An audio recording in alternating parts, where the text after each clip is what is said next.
우리가 오늘 빌립보서를 보게 되는데, 이 빌립보서는 바울이 빌립보 교회에서는 편지죠. 그게 빌립보서입니다. 바울이 왜 빌립보 교회에 편지를 쓰게 됐느냐, 그건 이유가 있겠죠. 원래 이 빌립보 교회는 바울에게 정말 많은 도움을 줬던 그런 교회입니다. 바울에게 여러 번 선교 헌금도 보내고 또 바울을 위해서 열심히 기도했고 동역했던 교회가 이 빌립보 교회입니다. 어느 날 이 빌립보 교회 성도들이 선교 헌금을 모았습니다. 바울에게 전달해야지. 그들도 힘들었을 텐데 이렇게 모으고 모아서 이 바울에게 선교 헌금을 전달해 주는데, 누구를, 요즘은 계좌이체 그런 게 없잖아요. 옛날에는 누가 이렇게 직접 가야 되는데, 그 선교 헌금을 들고 가는 사람 이름이 에바브로디도라는 사람입니다. 에바브로디도. 그가 선교 헌금을 들고 또 빌립보 교회 사정을 또 얘기해 줘야 되잖아요. 간 거예요. 그런데 이 에바브로디도가 갑자기 너무 아팠습니다. 그냥 감기 좀 걸려서 며칠 있다가 낫는 그런 게 아니고 죽을 만큼 아팠습니다. 그래서 진짜 죽으면 어떡하지? 막 걱정했습니다. 그 소식이 빌립보 교회도 들어가니까 그 성도들이 다 걱정하는 거고, 바울도 너무너무 걱정스러웠죠. 그런데 하나님의 은혜로 이 에바브로디도가 병에 나았습니다. 너무 기쁘잖아요. 그래서 바울이 편지 쓰는 거예요. 에바브로디도 이제 안 아파 하면서 편지를 쓰는데, 그 편지에 빌립보 교회에, 사실 빌립보 교회는 큰 문제가 있는 교회는 아닌데 그럼에도 불구하고 문제 없는 교회가 뭐 세상에 있습니까? 이 빌립보 교회도 자잘한 문제들이 있었는 거예요. 그래서 바울이 이 다 나은 이 에바브로디도 편에 빌립보서를 써서 다시 쥐어주고 보내는 거예요. 그래 거기에 에바브로디도가 나았음을 쓰고 또 뭘 쓰느냐면 빌립보 교회의 몇 가지 문제점을 해결할 수 있는 방법을 써서 보내는 거예요. 그 몇 가지 문제 중에 하나가 뭐냐 하면, 그 교회 안에 큰 기둥 같은 두 사람이 있습니다. 리더들이죠. 그 리더가 서로 싸운 거예요. 서로 싸워가지고 갈등이 생겼습니다. 그러니 그 교회 안에도 뭐 빌립보 교회가 뭐 몇천 명 되는 교회가 아니니까, 그죠? 그 교회 안에도 이제 많이 힘들었겠죠. 리더들이 싸웠으니까. 그 리더 두 명의 이름이 뭐냐 하면 유오디아와 순두개라는 사람입니다. 순두개는, 사실 저는 늘 성경 읽다 보면 순두개 하면 뭐 생각이 나는가 하면 순두부가 사실은, 여러분 그런 생각 한번 안 해보셨어요? 저는 순두개 하니까 순두부 생각이 나던데, 어쨌든 유오디아가 순두개가 참 열심히 교회 안의 리더였는데 불화가 생긴 겁니다. 그래서 바울이 편지를 들어요. 편지를 들어 쓰는데 그들을 책망하지 않아요. 바울이, 야 너희들 왜 싸워? 너희들이 리더들인데 싸우면 돼? 이렇게 편지를 쓴 게 아니고 바울은 다르게 권면해요. 오늘 본문을 볼까요? 빌립보서 4장 3절입니다. 함께 읽겠습니다. 시작. 또 참으로 나와 멍에를 같이 한 내게 구하노니 복음에 나와 함께 힘쓰던 저 여인들을 돕고 또한 클레멘도와 그 외에 나의 동역자들을 도우라. 그 이름들이 생명책에 있느니라. 이렇게 되어 있습니다. 막 야단칠 줄 알았는데, 그죠? 바울이 야단친 게 아니고 어떻게 해요? 나와 함께 힘쓰던 저 여인들, 유오디아와 순두개입니다. 그들을 어떻게 하라? 도와줘. 서로 싸우는 걸 도와주라는 얘기는 당연히 아닐 거고, 그들이 싸우면서도 불구하고 뭘 하고 있었어요? 교회 일을 하고 있었겠죠. 둘이 불화가 있음에도 불구하고 그들에게 맡겨진 일을 감당하고 있었겠죠.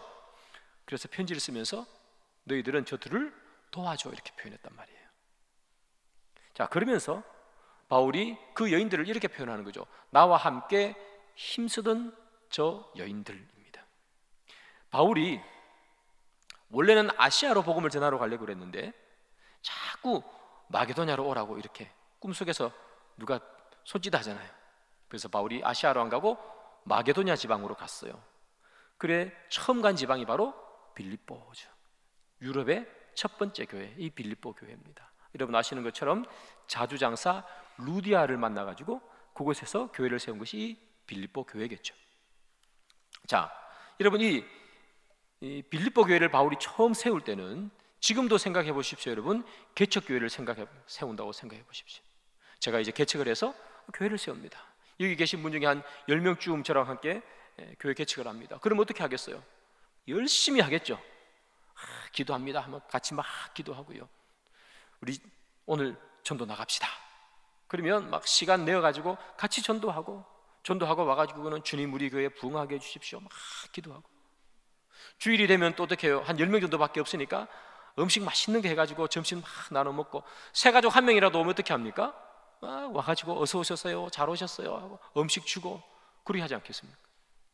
교회에 힘든 일이 있을 때마다, 어려운 일이 있을 때마다 정말 힘을 합쳐서 함께 울고 함께 웃고 함께 빌립보 교회를 세웠던 사람들이 누구냐?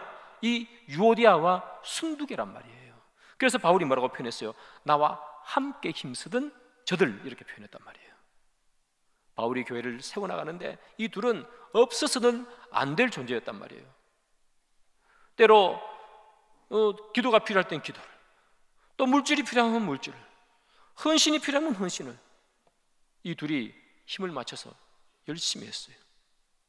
근데 어떻게 됐어요? 지금은 무슨 일이 있었는지는 알 수는 없지만 이제 원수가 되었습니다. 남남이 됐습니다. 싸운 거겠죠. 무슨 일로 싸웠는지 모르겠습니다. 그 둘이 원수가 되어 놓으니까 유오디아와 친한 사람들이 있을 거 아닙니까? 그 사람들은 순두계와 친한 사람을 당연히 욕했겠죠. 그 반대도 성립했을 거고요. 예전에 정말 열심히 함께 일했는데 이제 남남이 돼버렸습니다. 여러분, 우리 가운데 그런 분은 혹시 없을까요? 우리 교회가 이제 곧 있으면 70년 됩니다. 2028년이면 70년이 됩니다. 정말 많은 분들의 헌신과 땀방울로 이렇게 세워져 있고, 여기 계신 분들도 정말 많이 고생했지 않습니까? 그런데 함께 고생하고 함께 열심히 우리 교회 위해서 기도하고 손잡고 기도하고 함께 전도하고 그랬는데 지금은 냉랭해져 버린 그런 분들은 혹시 없습니까? 가정도 마찬가지입니다.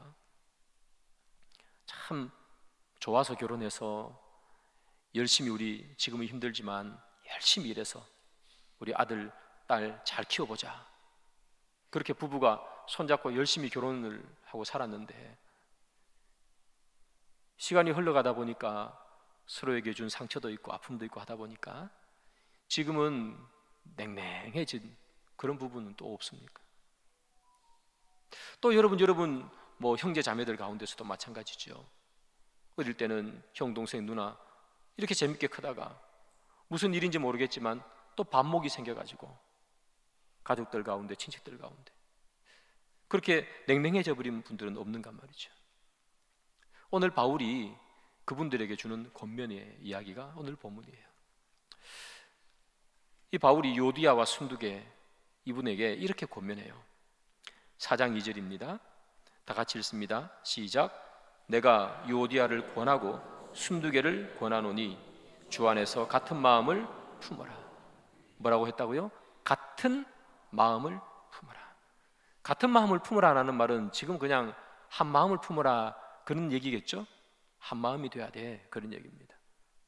그런데 여러분, 뭐 한 마음이 되는 게 쉽습니까? 쉬우면 뭐 예전에 다 됐겠죠. 바울이 말한다고 해서 한 마음 되는 건 아닙니다. 그죠? 한 마음, 갈라진 마음을 한 마음으로 만드는 건 사실 너무 힘든 일이에요. 그걸 너무 잘 아는 거죠. 사람의 마음과 사람의 성품으로 갈라진 것, 원수된 것 같은 그 마음을 잇는다는 건 너무 어려운 일이란 말이에요. 여러분 생각해 보십시오. 한번 깨진 관계가 다시 회복되는 게 얼마나 어려워요. 그냥 깨진 채 그냥 지내는 것이 거의 대다수잖아요. 바울도 그걸 알아요. 그래서 같은 마음을 품어라 라고 얘기하면서 그 앞에다가 같은 마음을 품을 수 있는 비결을 하나 적어놨어요. 비결을. 그게 뭐죠? 주 안에서예요. 주 안에서. 주 안에서 같은 마음을 품어라. 주 안에서 같은 마음을 품으라는 이야기는 주를 떠나서는 같은 마음을 품을 수 없다는 거예요. 사람이 갖고 있는 이런 성품으로는 갈라지고 찢어진 이거를 회복이 불가능하다는 거예요. 무엇으로만 가능하다? 주 안에 있을 때만 가능하다. 주 안에 있을 때만. 그럼 주 안에 있는다는 말은 무슨 말인가? 한번 보겠습니다. 빌립보서 2장 6절입니다. 우리가 2장 6절을 다 같이 읽습니다. 시작. 너희 안에 이 마음을 품어라. 곧 그리스도 예수의 마음이니 그는 근본 하나님의 본체시나 하나님과 동등됨을 취할 것으로 여기지 아니하시고, 그는 근본 하나님의 본체시나 하나님과 동등됨을 취할 것으로 여기지 아니하시고. 예수님의 낮아지심이죠. 예수님의 자기 권리 포기죠. 그 예수님께서 종의 형체로 오셔서 십자가에 죽으심이라 그렇게 하잖아요. 나중에 자기 희생이죠. 여러분, 사람은 하나님의 형상으로 지음받았습니다. 그런데 범죄함으로 말미암아, 사람이 범죄함으로 말미암아 하나님과의 사람 사이의 관계가 어떻게 됐어요? 단절돼 버렸습니다. 끊겨 버렸습니다. 멀어진 관계가 됐다는 얘기죠. 그런데 그 멀어진 관계를 예수님께서 어떻게 하시는 거예요? 자기 비움과 낮아짐과 자기 권리 포기를 향해 그걸 내려놓음으로 말미암아 이 땅에 오시고 자기를 희생함으로 말미암아 끊어졌던 하나님과 우리 사이의 관계를 다시 이어주셨다는 거예요. 그게 주 안에 있습니다. 주 안에서 같은 마음을 품어라. 이 말은 바로 그런 말이에요. 우리가 언제 하나님과 우리의 관계가 끊어져서 너무 마음이 아픕니다. 다시 회복하고 싶습니다. 그렇게 한 적이 없다는 얘기예요. 우리는 하나님과의 관계가 끊어져서 살고 있지만 하나도 불편하지 않았다는 얘기예요. 그러나 그때 우리 예수님께서 우리를 사랑하셔서 우리가 주님 앞에 부르기도 전에 스스로 이 땅에 오셔 낮아지시고, 하나님이시지만 종의 형체로 오셔서 스스로 자기의 권리를 포기하시고 십자가의 죽으심으로 말미암아 스스로 희생 당하심으로 말미암아 우리가 아직 죄인 되었을 때에 주님께서 낮아지시고 희생하시고 그리고 자기를 부인하심으로 우리를 향한 그의 사랑을 확정하셨습니다. 그게 주 안에 있습니다. 너도 하나님과 관계가 멀어졌지만 예수님이 낮아지심으로 이 땅에 오셔서 너희들을 용서하시고 너희들을 사랑으로 말미암아, 용서와 사랑으로 말미암아 하나님과 너희들을 이어주지 않았냐? 너도 용서함을 받은 존재가 아니냐? 그 주 안에서 너도 서로 같은 마음을 품어라 하는 거예요. 사람의 마음으로 보면 같이 있기 싫고 말하기 싫고 옆에 있는 거 싫고 같이 밥 먹는 것도 싫지만 예수님이 그런 너희를 위해서 너희를 용서하시고 십자가에서 죽으셨지 않냐?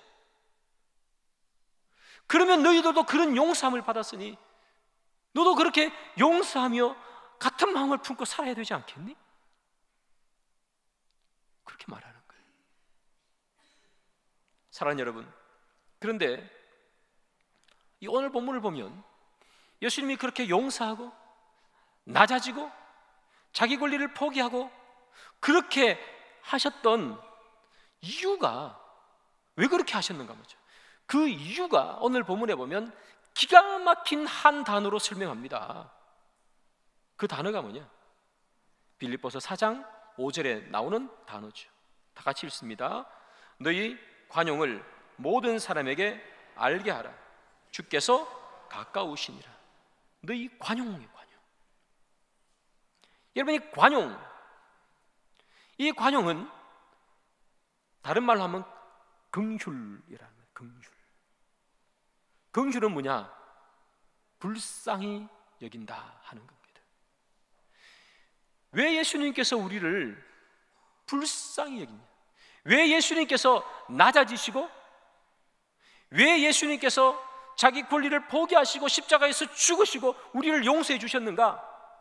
우리를 뭐 했기 때문에? 불쌍히 여겼어요. 불쌍히 여겼어요. 주인 없는 양같이, 목자 없는 양같이 헤매는 것이 너무 불쌍해서 내 저들을 그냥 놔두면 안 되겠구나. 어찌 저리 목자 없는 양같이 하나님을 떠나서 그렇게 갈 길을 모르고 함부로 살고 있냐. 그것을 우리의 복을 보고 예수님께서 불쌍히 여긴 거예요. 불쌍히. 그래서 스스로 낮아지시고 십자가에서 돌아가신 거예요. 근데 여러분, 이 불쌍히 여긴다는 이 단어, 헬라어로는 어떤 단어인가 하면 스프랑니조마이라는 단어입니다. 이 불쌍히 여긴다는 단어. 근데 이 단어가 복음서 있잖아요. 마태, 마가, 누가, 요한. 복음서에 몇 번 나타나는가 하면 총 16번이 나타납니다. 16번 나타나는데 그 중에 딱 한 번만 제외하고, 여러분 16번 중에 한 번 제외하면 몇 번이죠? 15번이죠. 한 번 제외하고 15번은 불쌍히 여긴다는 말이 나오면 반드시 그 뒤에 뭐가 따라 나오느냐 하면 예수님의 기적과 이적이 따라 나왔습니다. 무엇을 설명하는가? 예수님께서 불쌍히 여기면 그곳에는 뭐가 나타난다고요? 기적이 나타난다고요. 기적이. 불쌍히 여기는 마음은 기적을 일으키는 마음이에요. 불쌍히 여겨서 예수님께서 눈먼 자를 고치시죠. 불쌍히 여겨서 귀신 들린 자, 자기 아들 데리고 오잖아요. 예수님이 아들 좀 고쳐주십시오. 불쌍히 여겨서 귀신을 쫓아내잖아요. 예수님께서 어떤 성에 들어갔는데, 나인성이죠. 과부가 울고 있어요. 관에는 다 큰 아들이 그 관 안에 있는 거예요. 예수님께서 불쌍히 여겼어요. 불쌍히 여겼어요.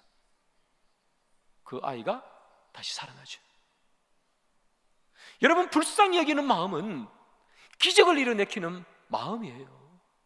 그게 뭐라고요? 긍휼이라고요. 그게 뭐라고요? 관용이죠. 관용.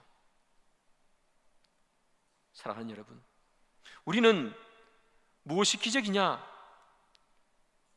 바다가 갈라지고 하늘에서 만나가 내리고 바위가 터져서 마실 물이 나오고, 여러분, 이게 기적이죠. 사실 물이 포도주로 변하고 기적입니다. 그런데 여러분, 이것만 기적이 아니라는 거예요. 정말 자존심 강하고 이기적인 우리가 남을 불쌍히 여기는 마음을 가질 수 있다면 이게 뭐라고요? 기적이라고요. 여러분, 우리가 세상의 기적, 아까 좀 전에 말씀드렸다시피 사람들이 기적을 본다고 해서 변하는 거 없습니다. 여러분. 이스라엘 백성들이 광야에서 돌아다닐 때 40년을 돌아다니잖아요. 40년을 돌아다닐 때 바위에서 물이 나오는 것도 보고, 그 다음 뭐 만나가 내리는 것도 보고, 다 기적을 보잖아요. 손을 들면 이기고 손을 내리면 지고, 그 기적이지 않습니까? 성이 그냥 막 돌기만 해도 막 무너지네요. 그 놀라운 기적을 봤는데 여러분, 그 사람들이 변합니까? 안 변합니까? 안 변하죠. 여러분, 진짜 기적이 뭔 줄 아세요? 사람이 변하는 게 기적이에요. 하늘에 먹을 것 내리는 것도 기적 맞고, 바위에서 물이 나오는 것도 기적이 맞는데, 그 기적 본다고 사람은 안 변한다는 얘기예요. 늘 죄짓고 엄난하고 그래서 늘 심판받잖아요. 이스라엘 백성들이 기적 본다고 사람이 바뀌었습니까? 아닙니다. 이 기적, 바위에서 물이 나오는 기적보다 더 큰 기적은 사람 바뀌는 기적이에요. 사람 바뀌는 거. 그래서 우리 그런 얘기 하잖아요. 사람 안 바뀐다. 그런 얘기 하잖아요. 사람 안 바뀐다. 그런데 사람이 바뀌어요. 그거보다 더 큰 기적이 어디 있습니까? 유오디아와 순두개가 지금 갈라져 있어요. 서로 욕하고 있어요. 비방하고 있어요. 네 때문에, 네 때문에. 그런데 바울이 뭐라 그래요? 주 안에서 같은 마음을 품어 서로 불쌍히 여겨. 관용입니다. 불쌍히 여기는 마음, 그 마음이 우리 가운데 있으면 기적이 일어나는 줄 믿습니다. 여러분, 여러분들 가정에 요디아와 순두개처럼 이렇게 나눠진 분들이 계십니까?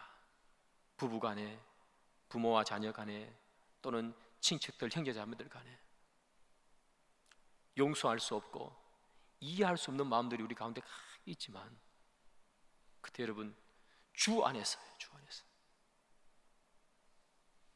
주님이 우리를 용서해 주셨잖아요. 십자가에 돌아가셨잖아요. 불쌍히 여겼기 때문에. 그래서 여러분, 여러분들 가정에 그런 갈라진 마음들이 있다면 주님, 이 불쌍히 여기는 마음을 허락해 주십시오. 그 기도가 있기를 바랍니다. 그게 뭘 만들어내요? 기적을 만들어내요. 불쌍히 여기는 마음이 있으면 그 사람이 이해가 되고 용서가 돼요. 그렇지 않습니까? 교회에서도 마찬가지겠죠. 예전에 열심히 교회 사역했는데 지금 이렇게 갈라져서 서로 이야기도 안 하고 보기도 싫고 그런 사람들이 여러분 혹시 있다면 여러분 반드시 기도하셔야 돼요. 뭐라고 기도하셔야 됩니까? 주님, 불쌍히 여기는 마음을 주님 주십시오. 주님도 나를 위해 십자가에 달려 돌아가셔서 우리를 용서해 주셨는데 나도 저를 용서하는 마음, 그 불쌍히 여기는 마음을 주님 나에게 허락하셔서 용서하게 하시고 나를 낮추게 도와주십시오.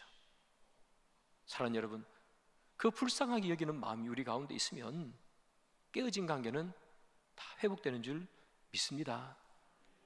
그것이 저와 여러분들 삶 속에 있기를 소망합니다.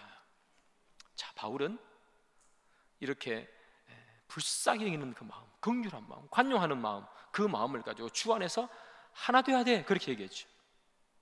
그리고 오늘 본문에 보면 바울이 하나 되는 마음 말고 또 다른 마음을 하나 더 말해요. 그 마음은 무엇인가? 바로 빌립보서 4장 6절, 7절, 2절입니다. 우리 다 같이 한번 읽습니다. 시작. 아무것도 염려하지 말고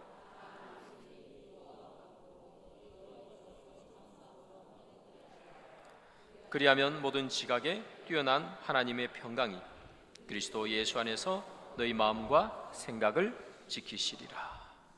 바울이 무슨 마음을 가지라고 얘기하는가 하면 아무것도 염려하지 마 그랬어요. 염려하지 않는 마음, 걱정하지 않는 마음을 가지래요. 뭐 여러분 마음 먹으면 다 되면 얼마나 좋겠습니까? 걱정 안 할래 그러면 걱정 안 할 수 있고, 염려 안 할래 그러면 염려 안 하면 뭐 얼마나 좋겠어요. 그게 안 되잖아요. 염려와 걱정이 뭐 계속 몰려오잖아요. 그런데 바울이 아무것도 염려하지 말고 이렇게 말했던 이유, 그렇게 할 수 있는 비결을 바울은 저 본문에서 말해줘요. 아무것도 염려하지 않을 수 있는 비결이 뭔가? 여러분 보십시오. 아무것도 염려하지 말고 하고 그 뒤에 뭐라고 기록되어 있습니까? 모든 일에 기도와 간구로 해요. 모든 일에 기도와 간구로. 염려와 걱정이 있어요. 한숨 푹푹 쉬는 거죠. 어떻게 해야 되나 염려하고 앉아 있어요. 그 염려를 뭐로 바꾸라고요? 기도하라고요. 한숨 쉬는 그 순간에 기도하라고. 염려한다고 해서 바뀌는 게 있습니까? 걱정한다고 뭐 바뀌는 게 있습니까? 기도하라는 거예요. 염려를 기도로 바꾸라는 거예요. 한숨 쉬는 거 그만하고 한숨 쉴 때 말하는 거예요. 기도해요. 그 기도. 염려를 기도로 바꾸고 걱정을 기도로 바꾸고 한숨을 기도로 바꾸라는 거예요. 기도로 바꿔. 그럼 기도로 바꾸면 무슨 일이 일어나는데? 이렇게 물어볼 수 있잖아요. 기도로 바꾸면 무슨 일이 일어날까요? 성경의 예를 한번 보겠습니다. 성경에 보면요, 그냥 너무 힘들어가지고 인생을 한숨 푹푹 쉬면서 살았던 여인이 한 명 있습니다. 그 여인의 이름은 한나입니다. 한나, 사무엘 엄마예요. 아이를 못 낳잖아요. 이 여인이 평생 눈물 짓는 거예요. 내 인생 왜 이러나. 그런데 어느 날 남편이 아이를 낳을 수 있을 다른 여인과 결혼해버렸어요. 그때 뭐 당연한 일이겠지만 아무리 당연해도 여러분, 남편이 또 다른 여인을 그와 결혼했으면 그건 뭐 기쁜 일은 아니잖아요. 근데 그 여자가 애 낳아가지고 자기 막 놀리네. 애도 못 낳는다고 막 놀려요. 이 한나의 눈물, 그 한숨 얼마나 많았겠어요. 근데 이 한나가 어느 날요 결단해요. 뭐라고 결단하는가 하면 나 이제 더 이상 눈물을 안 흘릴 거야. 그리고 그녀가 다음처럼 행동하죠. 사무엘상 1장 10절 11절. 한나가 마음이 괴로워서 여호와께 기도하고 통곡하며 서원하여 이르되 나 이제 더 이상 한숨 안 쉴 거야. 눈물 안 흘릴 거야. 걱정 안 할 거야. 그리고 그녀가 선택한 게 뭐예요? 통곡하며 기도하는 거예요. 통곡하며 기도하는 거예요. 자, 기도하며 통곡했어요. 한숨을 뭐로 바꿨어요? 기도로. 걱정과 염려를 기도로 바꿨다고요. 어떤 일이 일어나나? 사무엘상 1장 18절. 가서는 뭐예요? 기도 다 하고, 성전에서 기도 다 하고 집에 가서란 얘기예요. 가서 먹고 얼굴에 다시는 근심빛이 없더라요. 없더라. 여러분, 저기에서 먼저 봐야 될 단어는 먹고입니다. 먹고. 여러분, 근심이 가득하면 음식이 넘어갑니까?